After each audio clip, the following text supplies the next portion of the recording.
ઘરમાં ઝાડુ છે? કોના કોના ઘરમાં ઝાડુઓ છે? અને ધોકા? પણ બધા આમ જોડથી જેના ઘરમાં ધોકાઓ છે મને કે ધોકા છે? હા પાડો ભાઈ. ધોકા છે?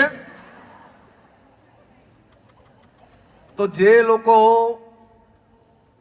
સોસાયટીની નીચે બેઠા બેઠા મોડી રાત સુધી જો માવો ખાઈ ખાઈને પિચકારી મારે ને,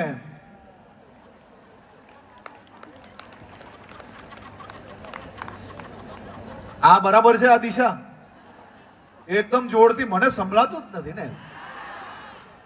સોસાયટી નીચે આ ભાઈઓ બેઠા બેઠા મોડી રાત સુધી દો પિચકારીના કંઈક ને કંઈક થૂક હોય તો એને શું કરવાનું?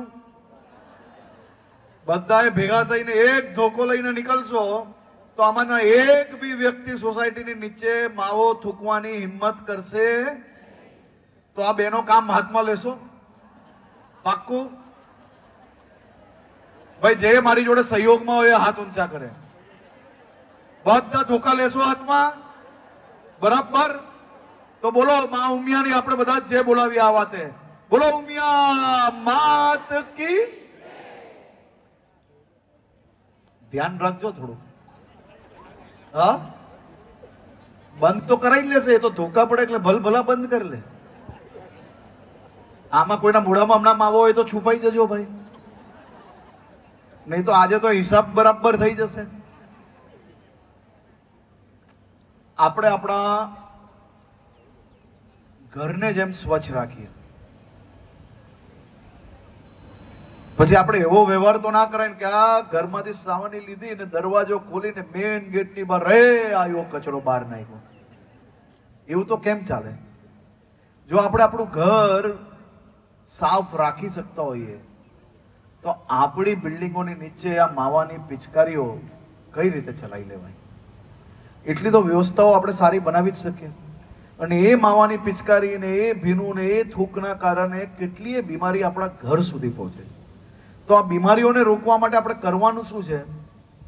ખાલી થોડી બહેનો ભેગી થાય સોસાયટીમાં, ધોકો હાથમાં લઈએ, બહુ થઈ ગયું. આપણે કઈ બીજું કઈ કરવાની જરૂરત જ ના પડે.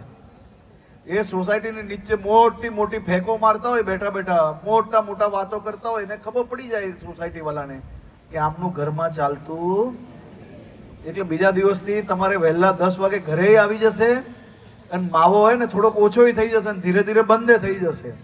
તો આપણે બધાએ આ દિશામાં બી કામ કરવાનું છે. મારી આપ સૌને વિનંતી છે, આ બધા જ સામાજિક વિષય છે, જે ગમે એક બે વિષય તમે હાથમાં લો, આ વર્ષે એની ઉપર કામ કરો.